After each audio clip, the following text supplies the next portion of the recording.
Shalom and welcome to the Middle East Report. In this programme today we shall be exposing the shameful and disgraceful vote against Israel in the United Nations.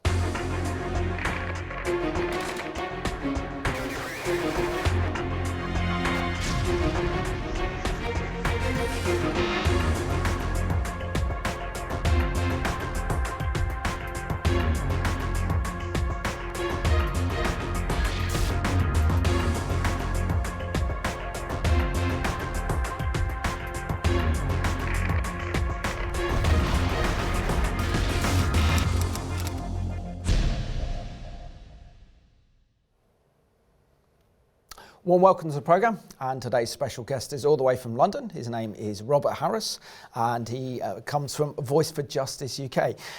Many of our viewers, Robert, will recognise you from Politics Today as you're a regular on that programme.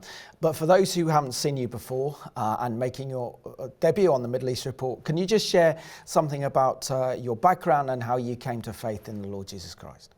Well, as you say, I'm from London, lived there all my life. Well, I didn't grow up really knowing anything about the New Testament. I thought I knew some things and I was very confident about what I thought, but as it turned out, I was wrong. I was invited by a member of the public who just approached me while I was waiting for a train at a London Underground station to a Bible study, and he engaged in a deep conversation with me, and it went on for a very, very long time. And I made lots of claims about things that I thought I believed, about what the New Testament stood for and who God was, etc. But I was virtually wrong on everything, as it turned out. And I did eventually study the Bible with this person. He introduced me to a group of people, and I started to go to church after that. In fact, I asked to go to church at some point. He didn't push it initially. And slowly I started to be challenged about what the Christian Bible actually said from what I thought it said. When I was told, why don't you start praying? And that's really once I started praying about particular things and being told that, certain parts of my life had to change, etc., I was challenged in a deep way. I then started to see God in a personal, deep way. It wasn't just an intellectual enterprise anymore, it was something personal and very deep. So there's a long story to that, but that's a little snapshot. Yeah, amazing. And Robert, also share with us how the Lord gave you a love for Israel and the Jewish people.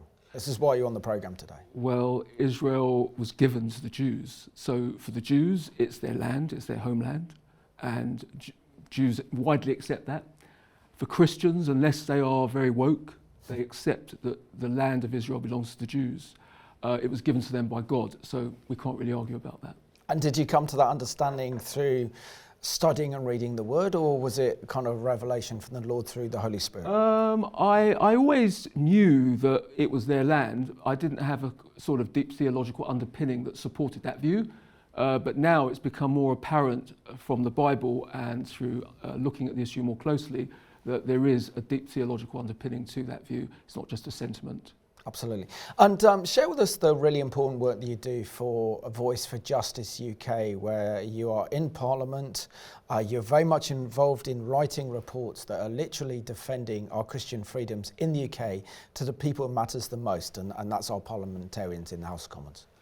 Voice for Justice UK does quite a number of different initiatives. So it published a report on end-of-life care when it goes wrong within the healthcare sector in the UK. And that report was actually for a group in Parliament called the Laws and Commons Family and Child Protection Group, which is chaired by an MP. So I've been actively involved in that group along with my colleague Linda for a number of years. And we hope to actually inform parliamentarians about various pertinent issues that are happening in our country. We also are currently having a commission of inquiry, which Voice for Justice Commission, called Commission of Inquiry into Discrimination Against Christians. It's got its own website, so Christians who believe they've experienced discrimination on account of their faith within the UK can give their testimony to a panel of commissioners, and that will feed into material that will be part of interim and eventually final reports that will be destined for Parliament. And in fact, even if somebody doesn't feel that they've got a story to tell, they can actually be a member of the online public gallery and watch the Zoom meeting as it unfolds with the person giving testimony. So it's really open to everybody. And also next month in April, we are publishing a report drawing on the findings of a survey of 1,500 people, which looks at the experiences of faith that Christians have in this country, online, in the workplace, in all sorts of scenarios. So the findings are going to be published and made public. So that's just a snapshot of some of the things that we're doing. Excellent. It's a great job you're doing, and very important work as well. But back to the topic at hand, which is Israel and the Jewish people in the United Nations. Share with us how you first became aware of the horrific events that occurred on October the 7th, where Hamas terrorists, somewhere in the region of thousands of them, carried out the worst terrorist attack in Israel's history, murdering over 1,200 Israelis, injuring over 6,000 more, many of those critical, taking over 250 back to Gaza, and killed the largest number of Jewish people since the Holocaust, and that was over 80 years ago. Well, like everyone, I was shocked, and I'm still shocked because I'm still learning new stories, discovering new stories about what happened to particular people. So this was a massacre, as you say, of 1,200 people. Many more were injured, as you rightly point out. They weren't just killed. There was rape, burning of people alive, torture. There's been stories of women being raped in front of their families. The most appalling barbarity that you can imagine, that you don't really want to imagine. It's just so dark. And of course, yes, it's the worst massacre since the Holocaust against Jews, and it's the worst terrorist attack against Israel in the modern nation state of Israel. So this is a major point in the history of Israel, and of course we're living through it at the moment because there's a war going on. So yeah, it's a major turning point in the history of that country, I think. No, absolutely. Robert, what do you make of the shameful UN Security Council vote that passed on Monday, calling for an Israeli ceasefire in its war against Hamas in Gaza? And the resolution did not include a condemnation of Hamas, nor did it link a ceasefire with the release of the hostages, which is incredibly anti-Semitic and anti-Israel resolution passed by the UN. Well, this is a big departure because America typically and historically has always come to the support of Israel when there's been these UN security resolutions condemning Israel in some way. But it's not expected, of course, because there's been a departure away from supporting Israel as far as the Biden administration is concerned, in recent months. Let's just maybe think about the context of what these resolutions stand for. So there is a debate about, are they binding or not binding? Because this is very key. It all depends, I think, on the language used. At least the experts widely accept. It depends on the language used. So if the resolution is merely condemning a country, then nothing can happen after that. But if they're demanding, and the word was demanding in this resolution, that they do something, that does appear to say that it's got application in international law. However, interestingly, the United States, in fact, the US ambassador to the United Nations said that it's non-binding, despite the fact that some other experts say that it is binding. So the jury is out, potentially, but regardless of whether it's binding or not, if it is binding and Israel doesn't follow it, there's nothing they can do. Absolutely, because they can't back it up with force, so it's powerless. But let's have a look now at this brief CBN overview of Monday's vote in the United Nations Security Council condemning Israel for not implementing an immediate ceasefire. The United Nations Security Council has passed a resolution demanding an immediate ceasefire in Gaza. The United States abstained from the vote, which marks a departure from its stance of linking a ceasefire to the release of hostages. Israeli Prime Minister Benjamin Netanyahu expressed his disapproval of the vote by stating that it gives Hamas hope that international pressure will allow them to secure a ceasefire without releasing Israeli hostages. Consequently, Netanyahu canceled a meeting of Israeli national security officials that was scheduled to take place in Washington, and members of Congress, including Democrat Senator John Fetterman, condemned the vote, with Fetterman stating that it's appalling that the United States allowed the passage of a resolution that fails to condemn Hamas. Well, here with more is Jonathan Tobin. He's editor-in-chief of the Jerusalem News Syndicate. Jonathan, the last time the United States voted to abstain in a UN vote against Israel was during the Obama administration in 2016. Relations between Israel and the U.S. were at a low point then. Are they even lower now? What do you make of this UN vote? What are the consequences?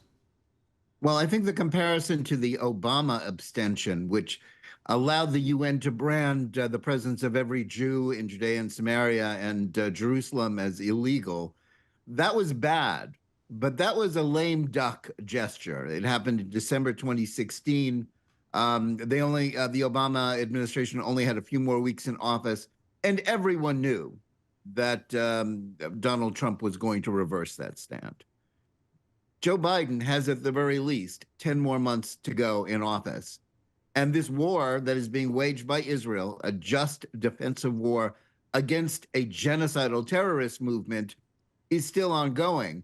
And I think, frankly, it's even worse than what Netanyahu said. Hamas has more than just hope that the West will bail it out or allow it not to release hostages.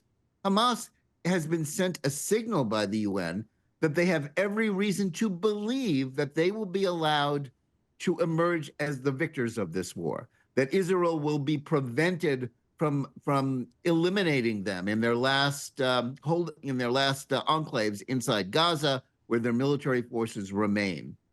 And for the United States to say that this is okay, to say that they're acquiescing to it, and that the release of hostages shouldn't be linked, at the very least, to a ceasefire, including American hostages, is more than just a betrayal of Israel, although it is a betrayal of Israel and its security.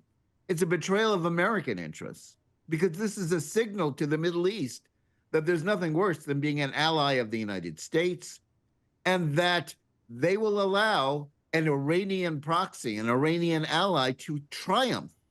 Why should anyone be an ally of the United States if we're going to let Iran get its way, if we're going to let genocidal terrorists like Hamas be allowed to get away with the largest mass slaughter of Jews since the Holocaust?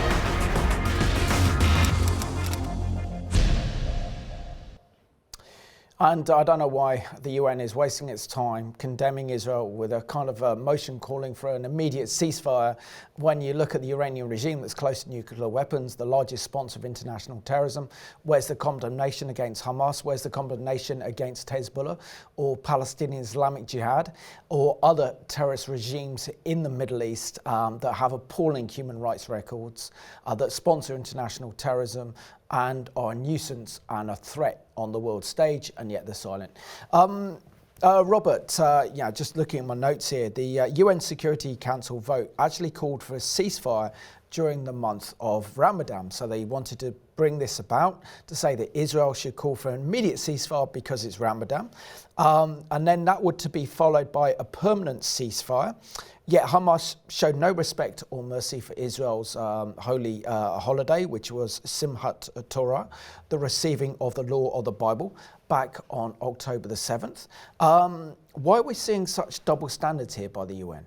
And why does the UN want to honour Ramadan for Hamas and yet say nothing about the horrors that occurred on Israel's Jewish holiday? I think the UN has a serious credibility problem, an integrity problem on so many things, but Israel, without the evidence is quite overwhelming, and we can only just dip into it briefly during this conversation. At the moment, in fact, about a week ago, the Islamic Republic of Iran took over the presidency of the UN Conference on Disarmament. Now, do you laugh or do you cry when you hear that? How can the UN claim to have any credibility and respect when it's allowing this sort of thing to happen? Now, this conference, examines, looks into questions of nuclear weapons, limiting various sorts of weapons, all the pertinent issues relating to weaponry and treaties, etc. And to give Iran that role in that, it's just pathetic. Let me just reflect, if I may, just a bit of history here.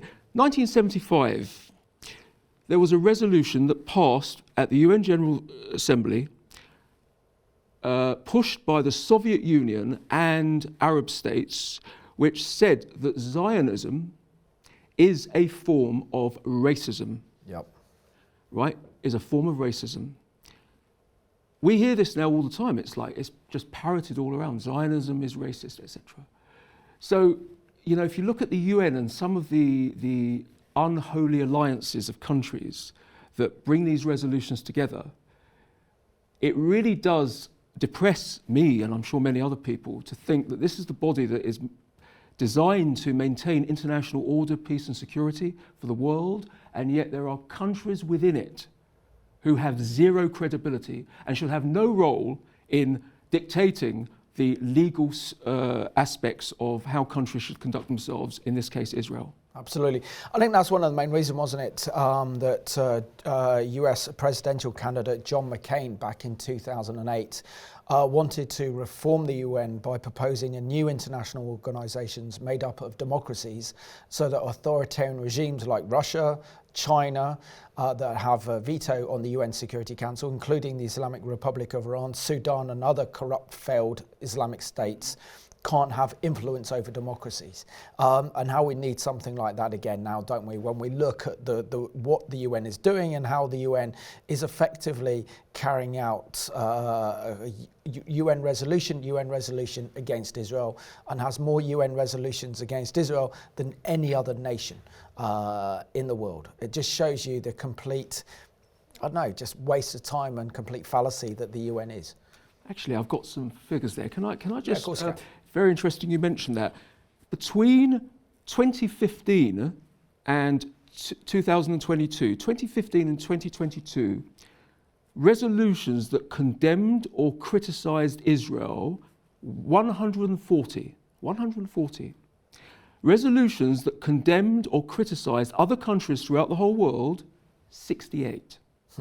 Now, anyone who's fair-minded, regardless of your ideology, you can look at that, whether you admit it or not, I don't know, but you can look at that and say there's something wrong there. Absolutely. So why do you believe the UN is so obsessed about Israel? And what do you make of the remarks made late this week by Antonio Guterres, the UN Secretary General? And this is what he said. He said, this revolution must be implemented. Failure would be unforgivable. Does he not understand what happened on October the 7th? Has he not seen the horrors that Hamas committed on that day, the biggest genocide against Jewish people since the Holocaust? Or does he simply not care? Well, just after October the 7th, he made some comments which were, well, not just inappropriate, were shocking, when he said that it didn't happen in a vacuum, because although he denied it afterwards, but it was actually clear that he was lending some sort of credibility or moral right of what Hamas did, you know, in Israel. So I think that was deeply shocking. I think the thing that we need to talk about here is UNRWA. UNRWA, he actually, the Secretary General actually came out criticising countries that were suspending funds or considering their suspension of funds for UNRWA, and he thought that this is happening too quickly. There needs to be a UN investigation. I agree, there needs to be a UN investigation into the allegation that 13 employees participated in some way in the October the 7th massacre. We all agree there needs to be an investigation. But countries, United States actually, interestingly, and a number of European countries have suspended funds. Rightly so, because it's not just the allegations of those 13 people, it's far bigger than that. According to UN Watch, which is a non-profit NGO in America, or Switzerland, I forget which, they say about 1,000 of the 13,000 employees of UNRWA are part of either Hamas or Palestine Jihad, exactly. Now, if that is established, that is a serious judgment against the credibility and respect of a UN organisation. Let me just for a moment remind our viewers, because we're all learning about this all the time. The UNRWA organisation, it stands for the United Nations Relief and Works Agency for the Near East, and it covers 5 territories: Syria, Lebanon, which are countries, Gaza, the West Bank, and there's one other one I forgot. Five different areas, right? And refugees are defined by the UN agency up to the 4th generation. Now, that takes us all into a different chapter of discussion, but there is a lot of debate about how do you define a refugee? How many generations do you count before a refugee status is no longer applied to the definition? That's an interesting one. I just want to say a few words, if I may, about UNRWA, because this is not being widely reported enough in the mainstream media. They pay lip service to it. UN Watch has produced some wonderfully documented, thoroughly researched reports on the so-called education system rolled out in the Gaza and also in the West Bank, overseen by educational leaders from UNRWA. And they are encouraging martyrdom, they are glorifying terrorism and murder of Jews. This is shocking for any civilized person. So this opens up many questions. The UN needs to look into this and take it seriously. My final point is, UN Watch have been warning the world for 10 years through the United Nations about the poisonous education system that's promoting extremism. We need to wake up to that. And of course with UNRWA as well, the fact that this is a UN agency set up solely to deal with the so-called Palestinian refugee problem, when they don't address the plight of refugees, Palestinian Arab refugees in Jordan, in Lebanon, in Syria, in Iraq and the Gulf states, where effectively they're treated like third-class citizens. They are denied passports, they are denied university education. And when we talk, and Israel is always been accused of being an apartheid state, here is the real apartheid in the Middle East, where we see Arabs showing apartheid to their fellow Arabs. In this case, the Palestinian Arabs. That doesn't get attention by the UN. And yet we see the UN is silent on this one, but is complicit in its support for Hamas and other Palestinian terrorist organisations against Israel. And sadly, this is also coming from our taxes, isn't it? British taxpayers' money is being sent to the UN that is actually preparing the next generation of Hamas and Palestinian Islamic Jihad terrorists to fight their so-called holy war against Israel. Your thoughts? Well, absolutely. We are paying into that. And therefore, look, so much of this is about the information we receive, about how we judge these things. And there is a war of information, in my view, that's going on throughout the world at the moment on all sorts of issues. But on this issue, there's a major war of information. There are certain ideologues and certain interest groups that want control of everyone's mind to view this issue in a particular way. And when the full facts start to emerge under the light of day, many people are just ignoring it, many groups are ignoring it, and the mainstream media often pays lip service, if that, to the facts, and I'm sure we can uncover more of this during the progress of this conversation. But there's a lot of fake information out there coming from news outlets that self-righteously talk about we're going to do fact-checking, we're going to fight fake news. I think they've got a serious problem to look at in their own house before they look at other people's houses. Yeah. Robert, coming back to this UN Security Council resolution against Israel that was passed on Monday, calling for a ceasefire over Ramadan and then calling for a permanent ceasefire. Effectively, this is a diplomatic war that's being waged against Israel, isn't it? Because effectively, what the UN is saying through its Islamic members and also backed up by the Russians and the Chinese, now supported by, sadly, the British government and the US government abstained, is effectively to tie Israel's hands in destroying Hamas in Gaza. So in other words, this is rewarding terrorism, this is rewarding Hamas, and this is giving Hamas a stay of execution, because we all know, our viewers included, that if Israel destroys Hamas in Gaza, then the people of Gaza have a better future, they have a better hope. And then there can be a permanent ceasefire with a new administration in Gaza on Israel's border, and then also ensures that something as horrific as October the 7th never happens again. Look, I think this is an existential war. This is not just another war. This is an existential war. And if people don't understand that, they've missed the point on every other issue. They've really misunderstood the whole thing. This is a fight for the nation's survival. And if anyone's listening to this and they've got doubts about that, they need to look in the Hamas Charter. There's two charters. There's the 1988 version, which is a very long text, and there's a shorter version from 2017. It's absolutely clear that Israel is not meant to be on the map according to Hamas.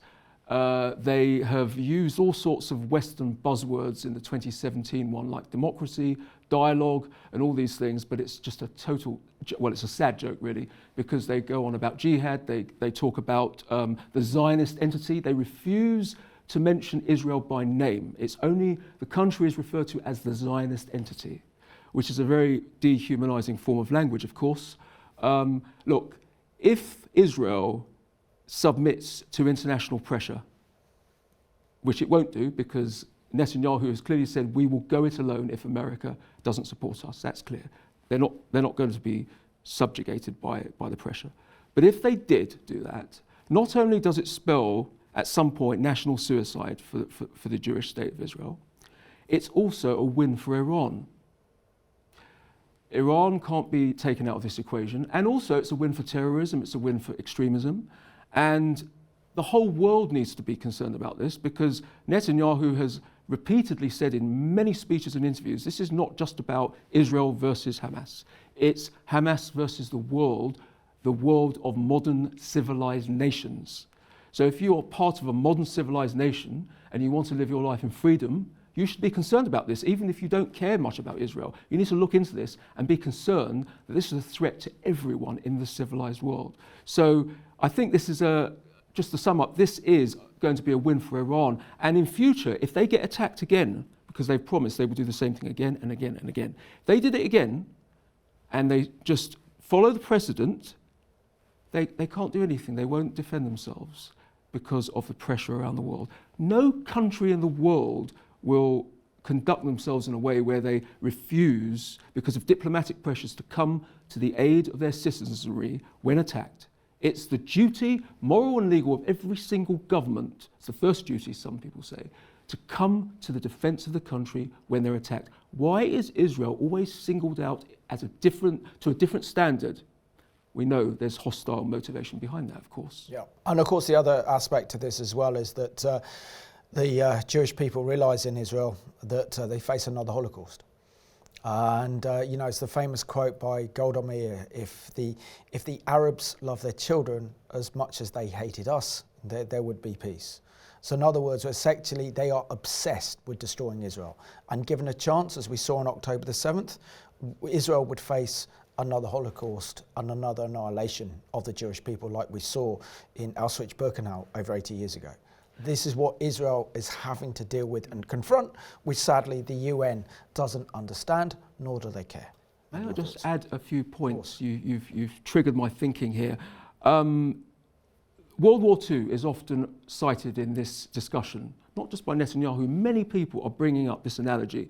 So if you're on the side of the Allies and you're looking at Nazi Germany and the Empire of Japan, but especially Nazi Germany, your thinking is they need to be defeated. We're not going to give them time through ceasefires to rearm, rebuild themselves, develop their military apparatus. That would be insanity, because your own future, the survival of your civilization is hanging in the balance. You don't want to give time to your enemy. That would be military and civilizational insanity. Absolutely. So Israel is facing exactly the same challenge. It's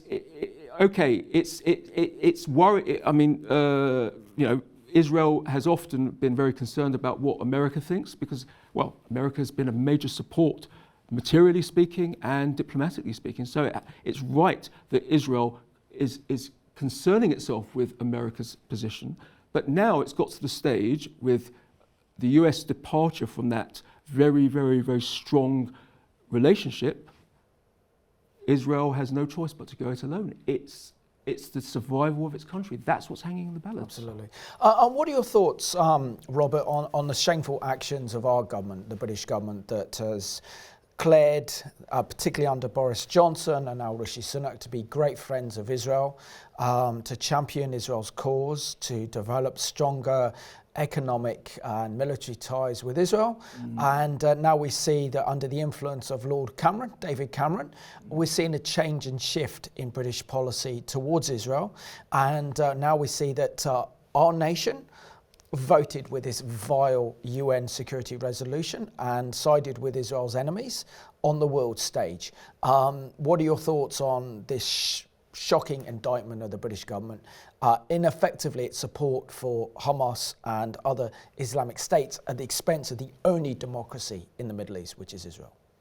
Well, we didn't expect this, did we? Although, in one sense, maybe we did, because David Cameron, I understand, I haven't got evidence for this, but my judgment is that Rishi Sunak, whose main specialist area of interest is finance and business, I think he has given David Cameron authority over the whole foreign ministry portfolio and allows him to just do what he wants on the understanding that it's going to be accepted, because that's his niche, at least Rishi Sunak thinks so. Cameron ideologically is a liberal, progressive politician, so none of this is really surprising. And also, let's just remind ourselves, we are in the year of an election in the United Kingdom and in the US, of course. I think the government is obviously very worried about what appears to be the public sentiment that is anti-Israel, pro-Palestine. In fact, I think I've got some figures here which would be very helpful if I could cite at the moment. There's a YouGov poll that was from February of this year, and this is about the question of public sympathy for the Israeli side in the current conflict, which has fallen since November of last year. So for the Israel side, people who have great sympathy, 18% of the UK population, 18% is quite low. Those who are somewhat sympathetic, 35%. What does it mean to be somewhat sympathetic? I'm not sure if people understand the issues. The don't knows we won't worry about. The people who don't sympathise at all, 20%. That's 1/5 of the population. That's quite a substantial. Those not sympathising with the Palestinian side, 14%. Those greatly sympathising with the Palestinian side, 32%. So there is a big difference there. So it's reasonable to suppose that the British government is taking account of polls such as this. But also, if you look at the weekly hate marches, if I can call it that. Yeah, please do. I think Suella Braverman's phraseology was quite appropriate. It was very reasonable. It wasn't inflammatory. It was an observation that she made. It didn't help her, of course. Rishi Sunak, I think, felt the pressure in the end, and he was worried about the survival of his government. But he did stand by her for a long time, which tells you something, I suppose. But the weekly hate marches that we're seeing and the outward regular displays of hatred towards Jews, of calls for violence. I just want to say a little, the phrase "from the river to the sea, Palestine will be free." There's this debate, we're told, that it can mean different things. Well, it's interesting because if you go into the Hamas Charter of 2017, which I cited a few moments ago, it's got that phrase there, word for word. I find it interesting that the police, on other social issues, when it comes to offending different minority groups, if someone defends themselves and says, "Oh, I didn't mean it in that way," the police's attitude will be, "Yes, but it offends them, so please don't use that language." When it comes to the Jews, I don't hear the same response. I hear the response of, "Well, there's different interpretations." So they're really applying a different standard here. And we've heard many reports, have we not, Jews being fearful of going out on Saturday, walking through the streets of London. And who can blame them? I think it's absolutely shocking. You had recently that phrase that I've just mentioned, beamed in lights on Big Ben, on the Royal Palace of Westminster, where the seat of democracy sits in this country. The police stood there and did nothing. Now, if, like you and me, interpret that phrase as calling effectively for a second Holocaust, which is, I think, what it really stands for, wiping out Israel. So the police are prepared to stand there and do nothing when on the most symbolic building in the country that represents our democracy, it's being used to call for a second Holocaust.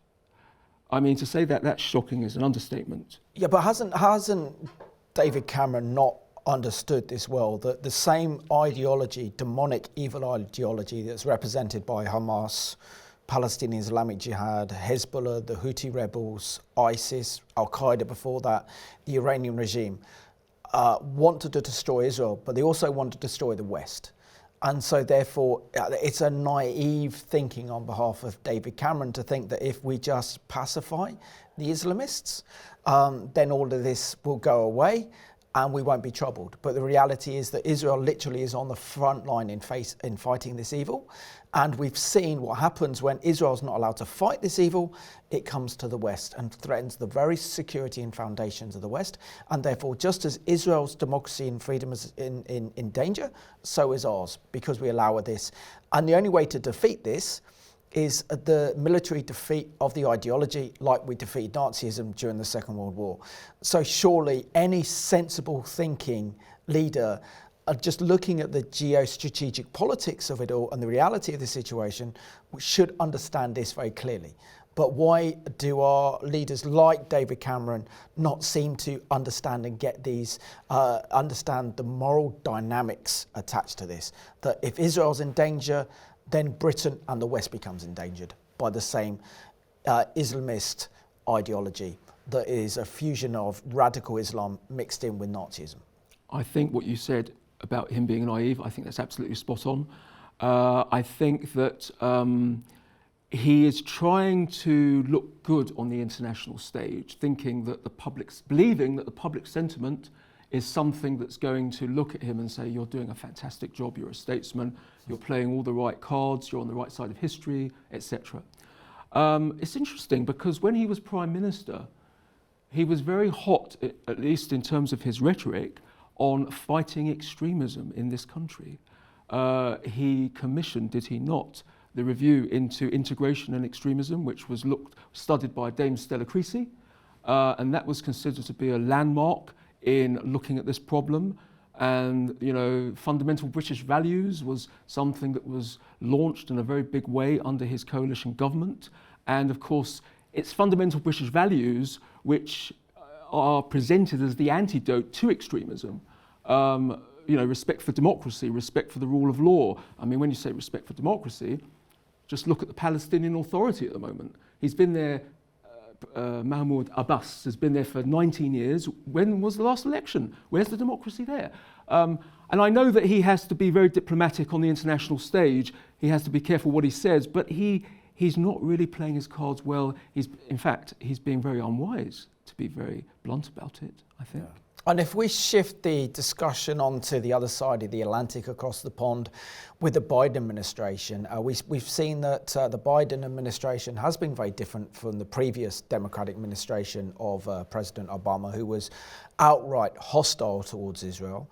At least the Biden administration has been favorable, but now with the Biden administration abstaining on this UN security vote has really kind of pushed Israel under the bus with this one, and is again threatening that special relationship between Israel and the United States. And it's particularly poignant as we head into an election year with a presidential election coming up in November, that they could alienate the kind of Jewish vote and also the kind of finance that is involved in that for the Democrats, but also knowing that he wants to also to reach out to the progressive wing of the Democratic Party. But in a sense, is this not a betrayal by the United States of their one true ally and friend in the Middle East, which is Israel? It is a betrayal. As you rightly say, look, yeah, there's an election in November, and Biden is trying to do a tightrope operation here. On the one hand, he wants to follow the traditional foreign policy of the United States, which is to be a very strong supporter of Israel. On the other hand, he's absolutely worried about support being hemorrhaged from his party because the progressive wing, as you rightly cited, is not in favour of anything pro-Israel. There's a huge amount of hostility within the Democrat Party. I'm not saying they're all hostile. There are many pro-Israel people within the Democrat Party, but there's also a huge amount of very strong hostility. So he's very worried. He's fearful that Trump is going to win. So he's doing this tightrope thing, which I think is working very badly. I'm not sure if he's satisfying either side. We've heard these statements from Blinken, Biden, and Kamala Harris that have been pretty appalling, actually. I mean, she said that she distinguishes between the people of Israel and the government of Israel. What does that mean? The people of Israel, they democratically elected the coalition. And sure, there are elements within that coalition that are very inflammatory and divisive. I'm very quick to recognize that.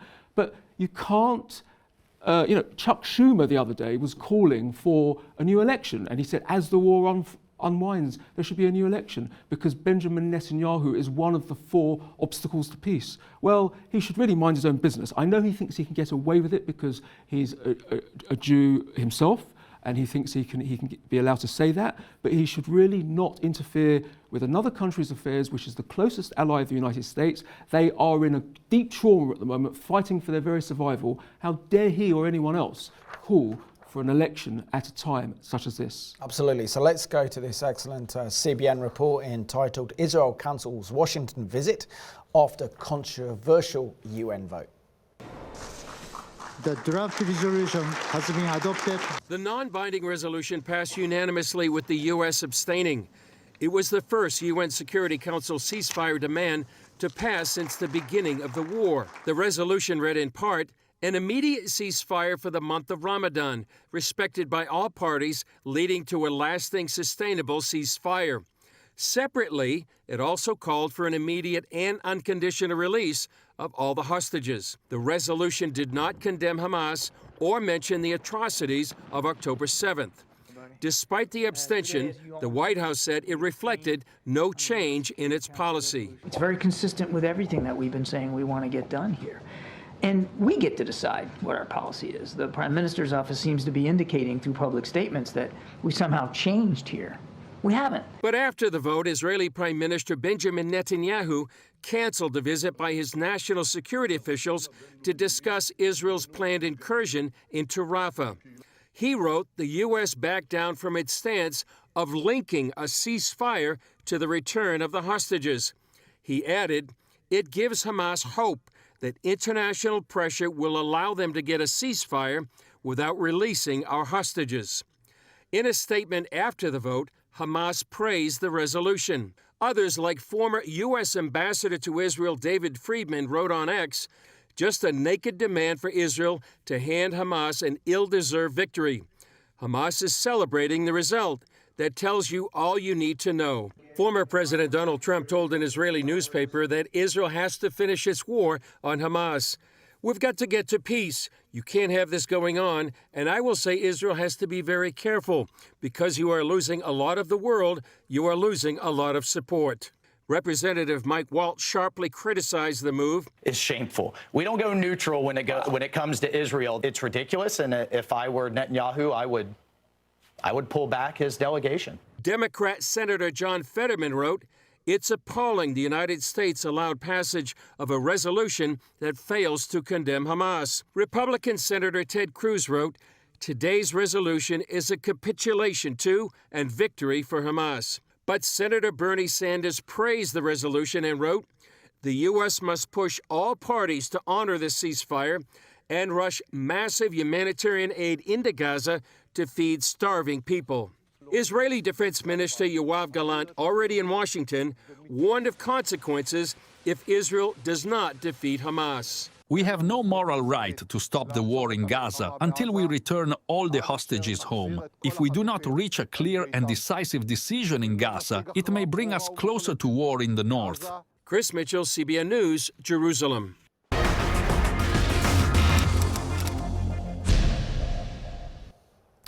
It's so interesting, and thanks to that excellent CBN News report, that the nations hang in the balance. Our nation hangs in the balance, the United States hangs in the balance, depending on their treatment towards Israel and the Jewish people in reference to Genesis 12, 1-3. I will bless those who bless you and I will curse those who curse you.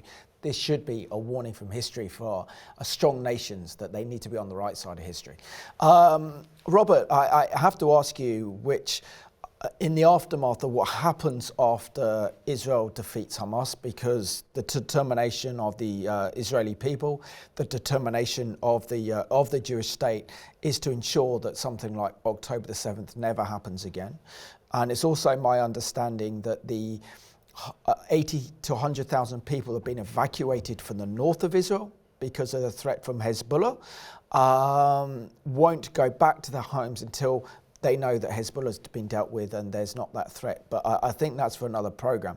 But essentially, we are seeing David Cameron, Biden now are calling for a renewed diplomatic effort to create a Palestinian state, when we know that ever since this has been on the cards of the Oslo Accords, every time that Israel's given up land for peace, Israel's just been rewarded with terrorism, and the situation becomes far worse. And the Palestinian Authority itself, with Mahmoud Abbas as its leader, are not interested in a state of their own and governing a state of their own.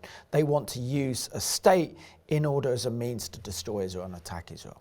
And again, is this kind of blindness on behalf of our Western leaders to look at the consequences of pushing through a unilateral Palestinian state, and to do so without direct negotiations between the Israelis and the Palestinian leadership themselves?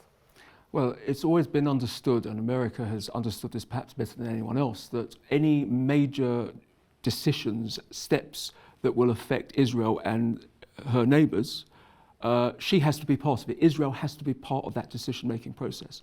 So for the US State Department, they recently said that they are looking into the options available for a Palestinian state. As you said, David Cameron is looking into this. Only the other day, Spain, Slovenia, Malta and Ireland announced together that they were ready to recognise a Palestinian state. There are many other countries over the years who have actually said they're ready to recognise a Palestinian state. So what does this mean? In order to become an official country, rather than just a state that's in progress, as you know the Palestinian Authority is, and Gaza, they need, well, they're not the same, of course, they're separate for UN purposes, aren't they? But you need the UN to recognise that state. It's not enough that countries say, I recognise you as a state. So it needs to go through many hurdles. But the question of what would the state look like? Firstly, Israel has said many times it needs to have control of a post-war, post-Gaza, it needs to have control over that area as far as security is concerned. Now that is not going to be accepted by, I suspect, many countries around the world. Biden, not clear how they will respond to that. The US administration keeps going on about the Palestinian Authority being part of the post-Gaza, the post-war situation in Gaza, but Israel won't accept that. Why? Because the extremism, this is rampant within the Palestinian population, within the Palestinian Authority. If you look at some polls, you will notice that 85% of the people in the PA, the Palestinian Authority population, actually supported the Hamas attacks on October the 7th. Abbas has not held an election in years. He's been there for 19 years. Look, let's say some uncomfortable things here. In certain parts of the world, they don't do democracy, which is not to say large numbers of people don't want it there, but the way the institutions work there, they don't do democracy. It took centuries for us to develop democracy here. So can we really expect a Palestinian state to be democratic? I suspect the answer is almost probably no. But no one's talking about that because it's uncomfortable to talk about. Yeah. Cameron is not talking about it. Robert, I mean, it's more than just putting a vote in a ballot box, isn't it? I mean, what we're fundamentally talking about is the institutions of democracy, a free judiciary, a free press, multi-party political system. Free speech. Free speech, freedom of assembly, freedom of religion. everything that is absent, not only in the Palestinian Authority, but throughout the world. So you can have, as we saw in the aftermath of the war in Iraq, democracy in Iraq with with the opportunity to vote for whichever political party you want, but with the absence of the institutions of democracy, it's pointless. And I want to go back to something that you said as well, that the vast majority of those living within the Palestinian Authority would support Hamas. And this is the danger, isn't it? Israel makes peace with Mahmoud Abbas, Palestinian state is created, and then if there's free and open elections, a terrorist organisation like Hamas wins, they take power, they have all the strategic heights of the Jordan Valley and also the hills overlooking Israel, looking onto Ben Gurion Airport and Israel's coastal plain.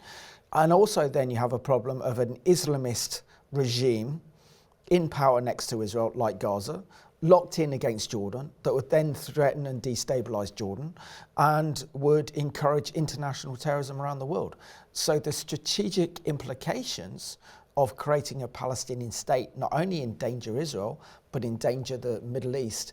And also this would be a launching pad for terrorism into Europe and around the world. So I can't think of anything worse than this. And this is what was so impressive about the Trump administration with the Abraham Accords, because they recognized, as it was the orthodoxy done by previous US administrations, that the Palestinians had the hold on the rest of the Arab world.